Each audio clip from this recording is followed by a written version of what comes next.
രാജ്യത്തെ ഏറ്റവും നീളം കൂടിയ ചരക്ക് തീവണ്ടിയായ രുദ്രാസ്ത്ര വിജയകരമായി സർവീസ് ആരംഭിച്ചു. ഇതോടെ പുതിയ റെക്കോർഡ് സൃഷ്ടിച്ചിരിക്കുകയാണ് ഇന്ത്യൻ റെയിൽവേ. 4.5 കിലോമീറ്ററാണ് രുദ്രാസ്ത്രയുടെ ആകെ നീളം. 7 എഞ്ചിനുകളും 354 വാഗണുകളുമാണ് ട്രെയിനിലുണ്ടായിരുന്നത്. ചരക്ക് ഗതാഗതശേഷി വർദ്ധിപ്പിക്കുകയെന്ന ലക്ഷ്യത്തോടെ ഈസ്റ്റ് സെൻട്രൽ റെയിൽവേയിലെ പണ്ഡിറ്റ് ദീൻദയാൽ ഉപാധ്യായ ഡിവിഷൻ ഏറ്റെടുത്ത പദ്ധതിയായിരുന്നു ഇത്. കഴിഞ്ഞ വ്യാഴാഴ്ചയാണ് DDU ഡിവിഷനിലെ ഗഞ്ച്ഖ്വാജ സ്റ്റേഷനിൽ നിന്ന് ഗർവാ റോഡ് സ്റ്റേഷനിലേക്കായിരുന്നു രുദ്രാസ്ത്രയുടെ ആദ്യ സർവീസ്.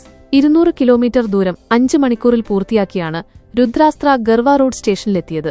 6 ഒഴിഞ്ഞ ബോക്സൺ റേക്കുകൾ സംയോജിപ്പിച്ചായിരുന്നു ട്രെയിൻ നിർമ്മിച്ചതെന്നും റെയിൽവേ പറഞ്ഞു.